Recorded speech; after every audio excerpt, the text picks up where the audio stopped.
Just a heads up, everybody, a big Aquarian pressure system coming through this week includes a full moon between July 27th to August 2nd, 2023. So, welcome to the Aquarian energy, everybody.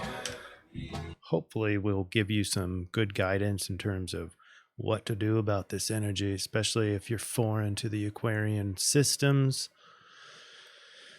It's going to be an interesting one. Here's our summary slide for the influence. And we have in the astrology, just tons. I can't, we're not even going to talk about all the astrology today, just the highlights. And the highlights are Venus retrograde. We have Venus and Mercury heading towards each other. That's our first day of our CIRF week. Twice. Okay, so we have several T-squares. And one of them occurs twice, but in different arrangements. So in other words, you have the same planets involved in the T-square 2 times. And that would be Venus, Uranus, and Moon. Then we have in the middle of the week a grand Earth trine, and that's sort of foreshadowing to later in August, mid-month with the new moon. We're going to have at the same time the new moon in Leo. It's going to be a grand Earth trine there. So we'll see just a little hint of that. A grand Earth trine this week. Kind of get prepared for most of August. And then we have a full moon in Aquarius. Lots of T-squares, lots of oppositions, lots of inconjuncts. Meanwhile, the I-Ching says nourishment. And there are, if you think about all the variety of ways to get nourishment, the Aquarian way is more of the mental and the truth, knowledge, that kind of thing. But there's a lot of fire in the astrology, and so that matches to like seizing the opportunity or obtaining the nourishment. So going to get it, hunting. And then earth, an earth-based nourishment is just practically doing it, being in the moment and allowing this beautiful spread to nourish me. It doesn't have to be food, like we talked about in the Aquarius. It can be more mental, can be emotional, can be attachment and social. There's a lot of Venus in this week, so nourishment is widespread across the different elements. And then the dream bot is like literally Venus in Leo. It's fun, and you'll get to see that one. I'm happy to spread good news around with the dream bot. And then the achieving goals is in there. So we have in the astrology, it matches the Venus retrograde, especially the T-squares. It matches the grand Earth trine because that's what practical doing is part of this achieving the goals. And then we have the gibbous moon phase, but the gibbous is still, especially on the waning and the waxing side, is getting your goals done for this lunar cycle. And so we see this kind of arrangement in our overlaps. We definitely have that strong Venus, and we definitely have a strong Aquarian. And Aquarian, we should include Uranus because Uranus rules Aquarius.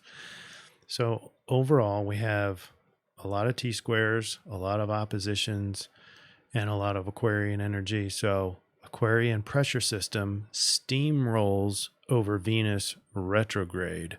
So we have to include that interpersonal aspect to it because Venus is so strong this week, strong in terms of energetic influence. And she's with mostly Uranus and Pluto. So a lot of changing, a lot of transforming for Venus. And this conjunction with Mercury is real quick, just happens real quick, and then it's gone. All right, let's investigate this Aquarian pressure system a little bit more.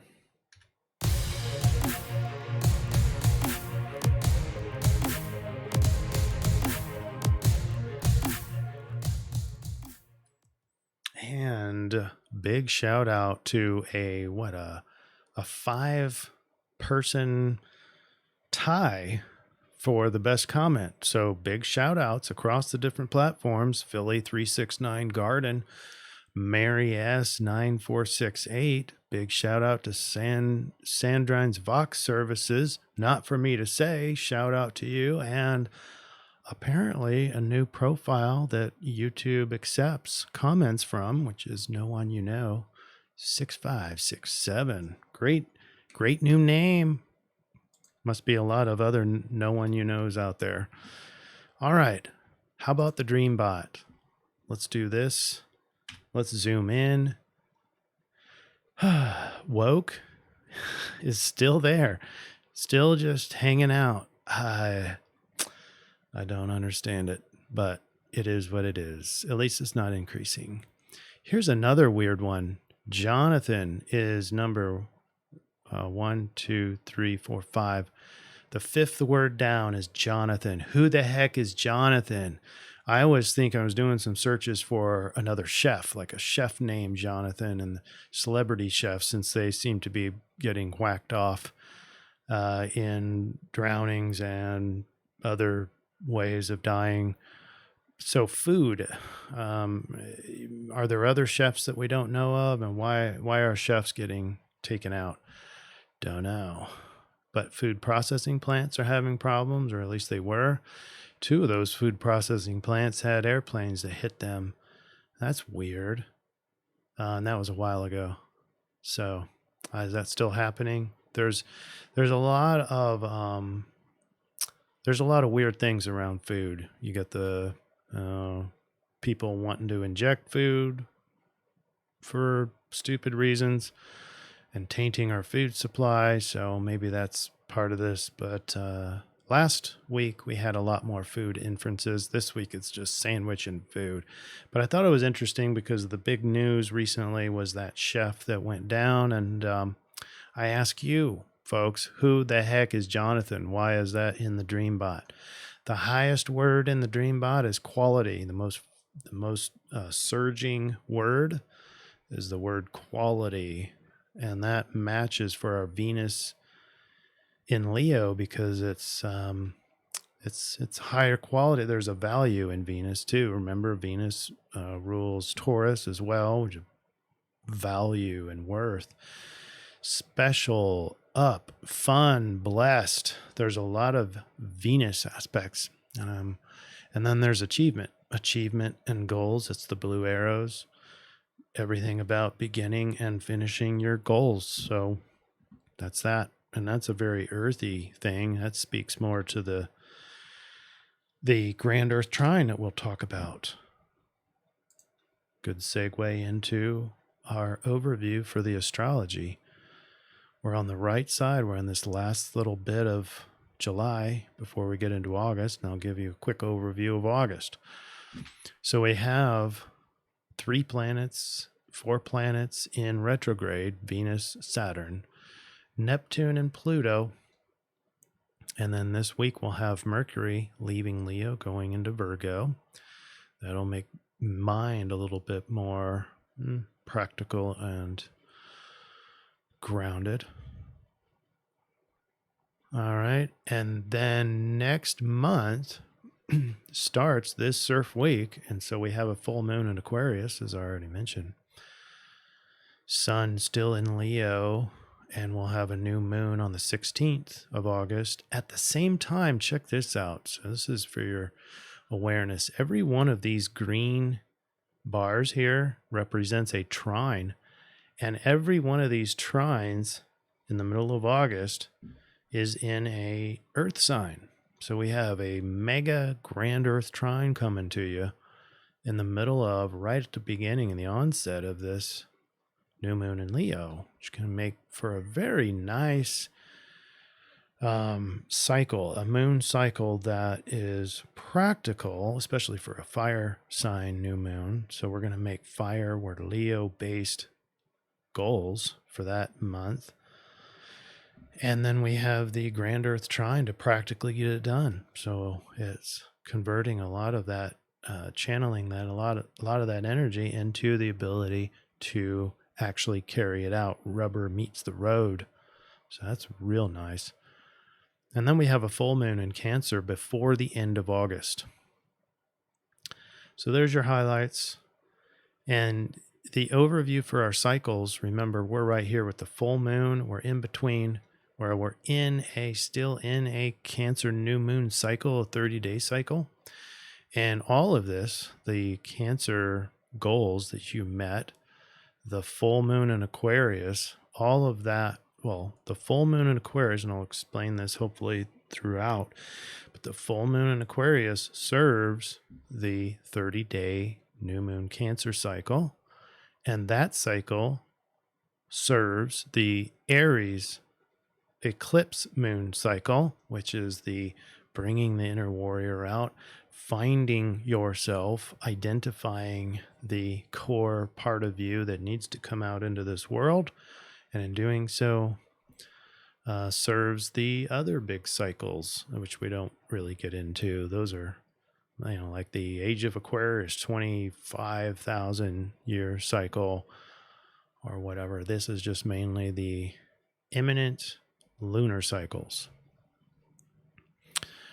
All right, let's go day to day here. There's a lot to talk about. I'm not going to get into all of it, just the highlights. Thursday, 27th. The big news is at 10:15 a.m. Central Daylight Savings Time, Mercury and Venus retrograde meet head to head for an exact conjunction at 10:15 a.m. Now, that is important in and of itself, but notice that there's a T-square that forms, and it's a double T-square because these planets are both at the pinnacle of it. I'm going to darken this a little bit so you can have an easier time seeing where my cursor is. Venus and Mercury together in Leo make it just wanting to really have fun and seize the day and perhaps more impulsive. But now with this formation of a T-square, one other part of this is the Uranus, and then the other part is Moon Scorpio. So very passionate and powerful, and powerful emotions. And what's interesting is later in this week, after the full moon, you're going to see these same players, Venus, Uranus, and Moon, reorganize for another T-square. So this is like a foreshadowing, and it includes, so one of the biggest widgets or the biggest influences this week obviously is that full moon in Aquarius. And that matters because the ruler is squared off to Venus. And that's why we're going, Uranus is important because it's the modern ruler of Aquarius. And so it brings in this Aquarian pressure system, pressure because of the T-square, double T-square. But it's a fun pressure. It's a extra highlight, extra influence, extra attention on Venus and Mercury in Leo. So fun loving, want to go have fun, maybe friends, maybe some creativity, maybe some extra passion in there. Venus can be very passionate. And then the retrograde kind of slows things down, but makes that energy, that Venus energy, a little bit more important, a little bit more of an influence, and specifically more of return to previous passions, fun, art, creativity, Venus things, friendships, money even. So that's an interesting thing. And then the last time I'll probably mention this for a while is Pluto trine Uranus is still there. It's still very early in its infancy stage. It's going to take a couple of years to really see that manifest. But it's the winds of change. You got deep, powerful change against insightful and freedom-loving and rebellious Uranus. And this could also include things like technology. Uranus is technology, electricity, etc., inventions. So those things can really transform, just Pluto. So early. you're going to start seeing this big period of time, and we're talking years, big, powerful undertow of change and transformation. Friday, the 28th. So we have a different T-square, and this is on the Sagittarius moon, and the moon is in a waxing gibbous. So we really should be hammer down on that accelerator, getting your Cancer lunar phase goals met, hopefully before the full moon. Doesn't have to. You still have some gibbous light there after the full moon to complete your projects, but after that full moon should be more of a celebration of your finished goals. It starts to slow down, but right now, big, powerful fire, moon, emotional energy in a T-square. So there's high focus on this. And if it's a trap, it'll probably be kind of a beneficial trap, at least for our Cancer lunar phase goals that you set at the new moon, the last new moon. But look at all these lines. You've got plenty of oppositions, and can feel either conflicted or maybe inadequate for balance. So you're going to move towards balance. You feel out of balance. And then you've got on top of that all these inconjuncts, and these are considered adaptation requirements. You're just having to adapt. So both of these planets from both sides of the inconjunct are adapting to each other, not particularly one way or the other, but for example, this inconjunct, the Venus and Mercury are said to be chasing Pluto, so they're more dominant in this situation. So the Venus and Mercury would have more dominance over Pluto versus the other way around. And so on and so forth for all these alignments. But I point you to Mars trine Jupiter. So this orb is only 2 degrees off, so pretty strong now. It's easy to overwork. Mars is busy doing the Virgo things that should be done, the task list and practical stuff and self efficacy. And Jupiter, also in an Earth sign, is bringing in a lot of positivity, but can overdo things. It's expansive and thinks that it can do more than it really can potentially. So easy time to overwork. And then we have Sun in conjunct Saturn. So we're having Sun adapting to maybe challenges on connection problems or not feeling like that he's enough or she's enough. And that's the ego. Sun is adapting to Saturn. So there's maybe some hardships on ego in a variety of different ways. And that might actually feed into this, the feeling of not being enough can definitely be a motivating force for overworking yourself, especially if you came up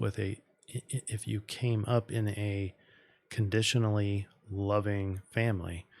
In other words, I'm going to withhold love until you do this task, and then I will love you.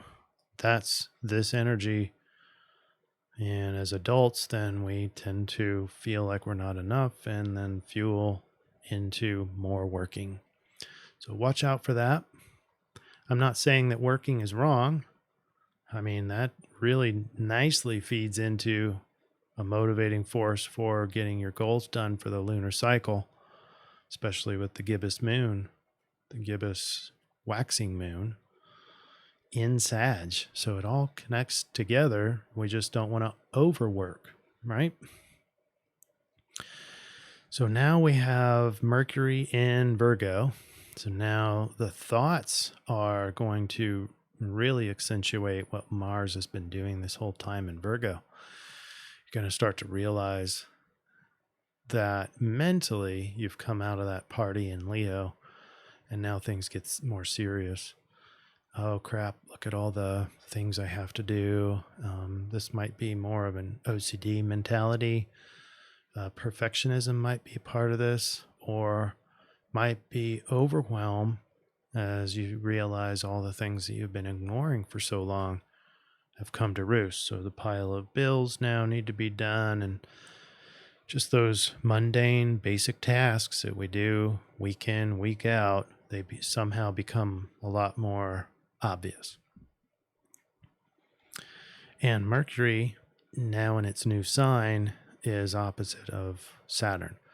So feeling challenged, this is the opposition energy. It's feeling maybe never so distant from this lack of connection, maybe challenges to feeling accepted by others and relating to them might be hard. And in doing so, then feel a little bit more isolated, which feeds back into that energy we talked about with Mars and Virgo, trine over to Jupiter. So overworking, this is accentuating that even more. And this one's done in, well, I'm having a hard time connecting people. I don't feel like I'm understood. So I think I'll just go get some stuff done. That just adds to the mix. Then on Sunday the 30th, we have a grand Earth trine. Very nice for the lunar phase that we're in. We're in that waxing gibbous, but now we're in Capricorn, so it's goal-oriented. What were my goals again? And so your emotions are really focused on wanting to get that done. Then if we just talk the lunar cycle, there is sort of a pressure to get that done. It doesn't have to be before the full moon, but it's nice because you want to just really celebrate at the full moon. And that's inherently the case, I think, for most of us as we feel these planetary alignments. The moon phase is that important. You're going to see the lunar phase in a lot of physiology in our bodies, by the way, and around the earth as well. So this is our connection to it with another earth sign. And you're going to feel that very subconscious pressure to work and achieve your goals. That's already in the dream bot, so it's already there in the collective unconscious. Then I'd like to point out to you, Venus in retrograde has a couple of change aspects. So square off to Uranus, and that is a 5-degree orb. So, pretty loose, but tight still. Venus retrograde in conjunct to Pluto. So adapting to transformation, change of goals, or death of goals, death and rebirth. That's the other type. But in terms of relationship, Pluto has a lot of risk for being in control dramas or power struggles. So Venus is doing a lot of changing and transforming, or facing a lot of change energy. So she might be trying to escape all that change and just wanting to go have fun in Leo. So you might see an accentuation of that. You're going to see a lot of people, I guess would be kind of a form of escape, or in doing so now maybe create some control dramas or power struggles, or create this pressure, this need to change the relationship. And we can also use finance as part of the Venus archetype. Everything I said with that, people spending money to have fun, spending more money to have fun, potentially a carefree, maybe on a literal version of this would be spending a lot of money on art, thinking that it would look really good in your house. And it's bringing all the archetypes of Venus together into one. And it may be a pressure to do so with Uranus wants to be a rebel, And so I just, screw it. I'll just get this piece of art and go put it in my house. And there, I'm kind of rebelling against what I think I should be doing. You can rebel against your own mind. I'm not saying that going to buy art is wrong, but can be this energy is more impulsive. And it might be right. Use your intuition to see. But I think we should be spending a lot more time on getting our goals done for this lunar cycle, because this is high time. This is the week to put the accelerator down and achieve those goals. You've got the alignments for it too. Monday, now we're a day before the full moon. This is midday.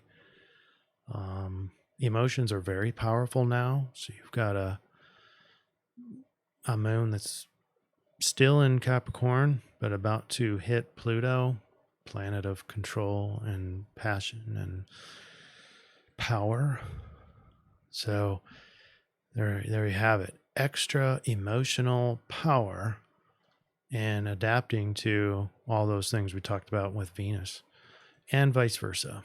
So you might see some power struggles, especially on Monday, especially where now we're within the influence of the full moon, plus or minus 24 hours of 1:31 p.m. on Tuesday the 1st. We have the full moon in Aquarius at 9 degrees, 16 minutes of Aquarius at the same time as our third T-square. So this one is Sun, Moon. That's our full moon alignment. And then the T-square is on Jupiter. So this is the pressure to be really positive. And it's going to be. Accentuate the positive on this full moon. Extra celebratory. You're going to see people consuming more. If they're in a celebration or a ritual of this Aquarian full moon, which a lot of people do, and it's not wrong, but you'll see people go into excess on that, especially with the Venus, as she's in retrograde, reflecting, and just want to have fun. So there's that. And yeah. So now with the full moon in particular, it's a Aquarian unpredictable nature, and that's plus or minus 24 hours with that influence. The climax at 1:31 p.m. Central Daylight Savings Time on Tuesday the 1st. You're going to see a lot more unpredictability around the following archetypes: rebelliousness, disclosure. We're starting to see some UFO hearings. I didn't really personally have a lot of expectations for the congressional, disclosure, or whatever you want to call that, disclosure or hearings or whatever. But perhaps then it gets even more out of whack or unpredictable. You're going to see Freedom of Information Act requests, etc. for truth finding. You're going to see mental channeling. You're going to see freedom, unpredictability in terms of freedom. And what about just changing your routine? This is a very Aquarian thing. Friendship is there, so there's a high emphasis on your friend groups and are you being friendly, but also individuality. You're going to see people unpredictable in that regard. But as you know, part of that lunar cycle, we're still in the new moon phase of Cancer, right? And this happens to be in service of, or this full moon happens to be in service of that lunar cycle. So what does that mean in terms of the full moon Aquarius and your opportunities there? It means to release. So there's something to release with the full moon. The full moon takes, it's like a vacuum cleaner, and we can do some sort of sacrifice. So we can sacrifice perhaps old knowledge that was handed down to us that doesn't really apply. And we can release that. We can release, like I said, with the routines. The shake it up Uranus is part of this energy. It's the ruler of Aquarius, so we can just change it up right on a dime, no problem. So old routines that were bad for you or habits that were bad for you, this is a great time to release those. We can also do some mental cleansing, and I'm going to read a little note that kind of came to me as I was studying these charts. See if this makes sense to you. Giving up the old bogus knowledge, see everything from a clear lens. Great time to shake up your mental understanding, really, of everything. Aquarius being the pinnacle of mental clarity. Great time to throw out thought grenades to others. So you see people that are in their ruts and their just kind of normie mental cognitions of victimhood. It's a great time to throw a thought grenade out and seed them into clarity.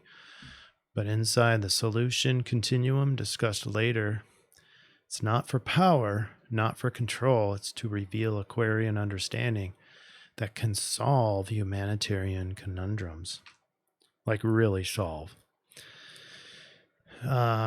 Also considering that nothing is one-sided. We need to get out of that binary trap, especially you idealists that are out there. Those tend to be one-sided, to binary thinking. So we can see the whole picture with Aquarius because we can create a better, more mastery of observation, being more of an observer rather than a doer, an observer of both sides and not getting emotionally attached to either one. All right, so then we go into our last day of our CIRF week. This is the 2nd of August, midday. And remember the foreshadowing of Venus, Uranus, and Moon. So now they are in another T-square. Same players, but Uranus is now at the point, at the pinnacle. So the trap is over here. And this is even more pressure to carry out that full moon energy. So you're going to see a continuation, and it's, as we talked about, an Aquarian pressure system. This confirms it, plus the full moon, and it's just kind of wide sweeping pressure system across all the others, especially Venus. Why? Because she's been a part of this T-square. She was foreshadowed early on. She's a little bit slower, bringing that energy from Leo into hopefully learning with a square over to Uranus and bringing insight. Uranus is a form of aha level, invention level insights. And this one is for finance and relationship, art, creativity, having fun. So our conflict here on this T-square is we're at odds with each other. So on the one hand, you've got 2 points of the T-square that are on freedom, rebelliousness, individuality, just breaking out, letting me be me, but is in odds with, I just want to have fun with others, uniting and relating and harmonizing with other people. Those are at odds. That's the pinnacle of this whole title, which is the Aquarian pressure system, just comes sweeping through the zodiac and might put a lot of us, especially the non-air signs, put us a little bit on our heels a little bit, because it's a very mental pressure system. It's a pressure wave, kind of like are you seeing a lot of those nuclear videos, which, by the way, some people are saying are fake, which sort of makes sense, but because nothing happened to the camera. But we see these nuclear tests, and you see these big pressure wave. That's what I'm kind of seeing in terms of this Aquarian energy. It's exploding through the collective unconscious. It'll be interesting to see how people react, particularly around the full moon energy. All right. Well, let's get moving on to the CIRF report. Lighten this up a little bit, and we have nourishment for the I-Ching. This is nourishment of knowledge, disclosure, individualism, self-efficacy. Line 5 says, personal advice should be sought out when you face challenging tasks. So Aquarians tend to think they know everything, but it's good to bat your ideas around and ask for advice. Don't be afraid to ask for advice. They're a friendly bunch, these Aquarians, but when they think they know everything, that's when they get into problems. Acknowledge some dependence on others or face misfortune when undertaking your next assignment. That is a very healthy Aquarian stance, is remember your dependence on others. And that does match when we're going to get into the rave. Here's our energy chart before we get to our summary slide.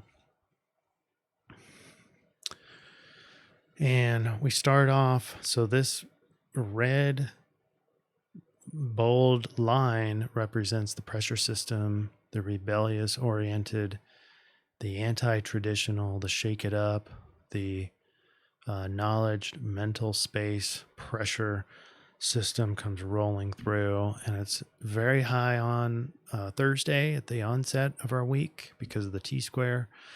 Kind of wanes a little bit, and then it comes back in full force with both a full moon and a T-square.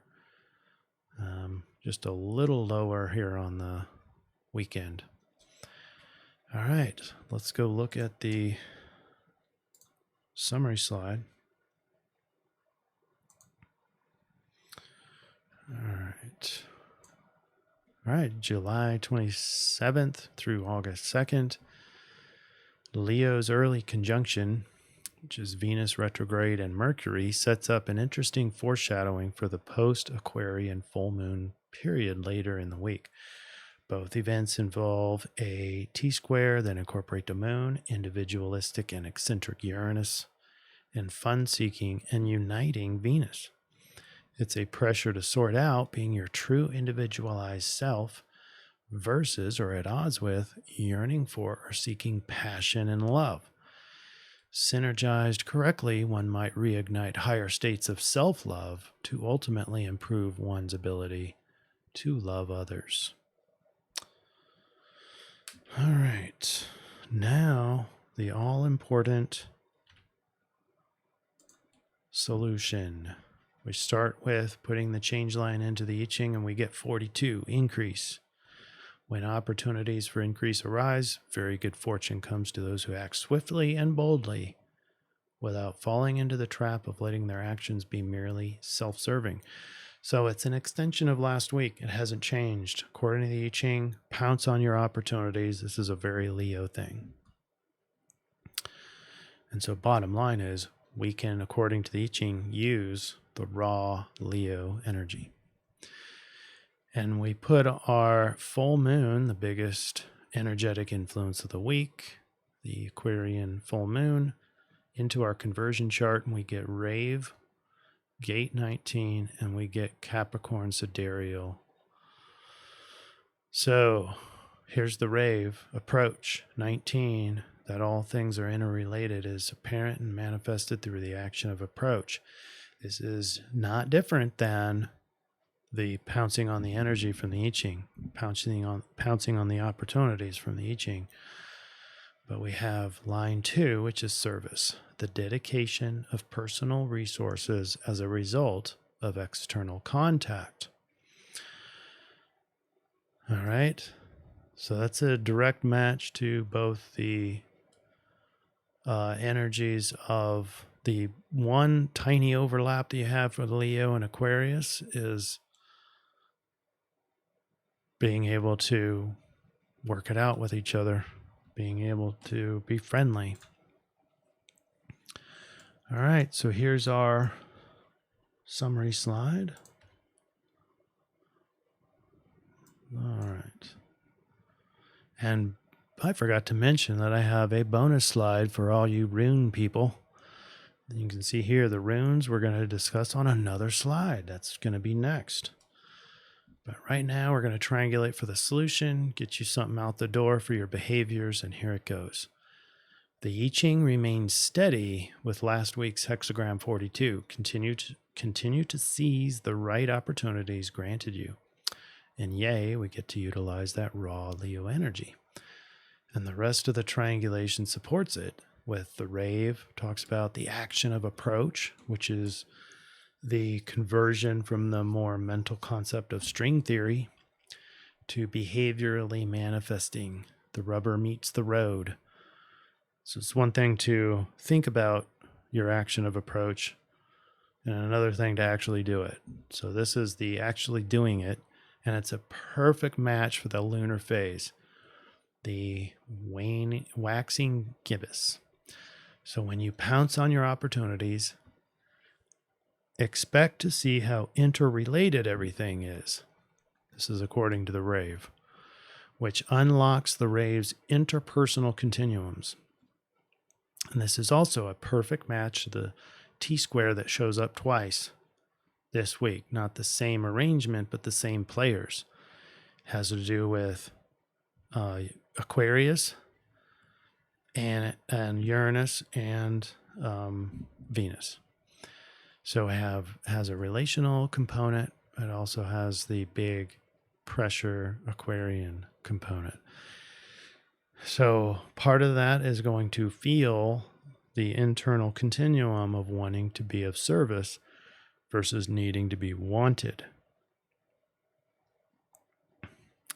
That's the part that mainly is going to get overhauled, forced to change from Venus's perspective.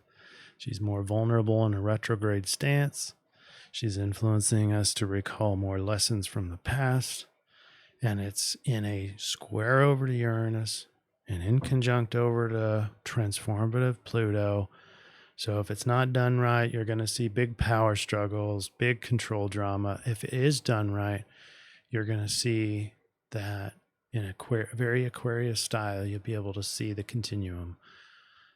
But only after you action of approach and start doing some of the things that need to be done. Mainly for the lunar goals of Cancer and the new moon that happened earlier. All right, use Sidereal Capricorn to stay grounded, disciplined, and actionable during, I'm going to consider this a pleasantly challenging week. The Aquarian pressure wave arriveth. And now we get into the last slide, which is the runes. And this slide is brought to you by Intervention Therapy. There you have it. If you're seeking inner peace or having problems getting to inner peace, go to intervention.com. All right, here are the runes. If you notice, I don't have the Tiwaz this week. And by the way, just a little bit of a suggestion here. These are not absolute. And you'll notice that it's not a perfect transition from runes to astrology and back again. And I also want you to know that I'm not posing to be an expert on runes. I'm learning these as well. And so my point is, these are my interpretation of what I'd like to use. And a lot of this can be personal experience. If you notice that you have a particular area of focus for yourself based on the CIRF report that we already talked about, by all means, I encourage you to use the runes that fit your purpose. Because what we're trying to do here is remind you, like carry around these runes either in your mind, metaphorically, cognitively, or behaviorally, like you actually have these runes in your pocket. Or like me, I put this on my beard, and as I'm putting this on every day, it reminds me these are the behaviors that I want to instill. But there is an element of magic in this, where if you're carrying this talisman, then it's going to influence the reality towards that end. So it's manifesting for you, or it's manifesting your orientation to how you're going to face the world. Well, anyway, the two that I've chosen are much more for the Aquarian full moon, Uranus T-square. And in doing so, I think it's hard to pounce on opportunities when I'm just in my mind. And so I want to have these kind of more Leo-esque runes for me personally, since I am an Aquarius with a lot of Gemini influence. So I am in my head a lot. I want to come out and make sure that I'm ready to be in the real world, capturing opportunities like the triangulation says. So K-Naz is kind of like that less than symbol. And it's for its meaning, when you look at that, should be fire, heat, illumination, light. And that's kind of nice too, because as we get to a full moon, I mean, that's it. That's illumination. It's also breakthrough and creative force. And it's used for creativity, inspiration, healing, balance, relationships, love. So not only do I have the ability to go seize opportunities, but I'm not sacrificing the harmonious relationship with this rune. That's my opinion. And then I'm going to add in something similar as Gebu, and that's generosity, hospitality, gift, friendship, harmony, talents, abilities. But this one is more of an interpersonal one. So I don't want to be, especially with the Aquarian in my past, the unhealthy Aquarian was sacrificing relationships to seize these opportunities. I don't want to be doing that. And I'm going to use Gebu to prevent me from doing that, hopefully. So it's because it's used for, number one, harmonious relationships of all kinds. Love, sex, connect divine energies, boost magical energy and abilities. So I'm combining those together to help me be a lot more practical and seize the opportunities that are afforded me while not sacrificing or not getting into power struggles and control dramas in the relationships. All right. How'd we do today? I found it very hard to speak today. And so that's interesting. And I'm not going to edit it. So there. All right. What do you think of these runes? I can't promise I'm going to do this every time. It did take some time to gen up another slide, but now that the stencil's there, I might be able to do this more. And again, I encourage you to use your own runes that matches what you want to orient based on the CIRF report. Hopefully this was of use to you, and we will see you next week. Thanks, everybody.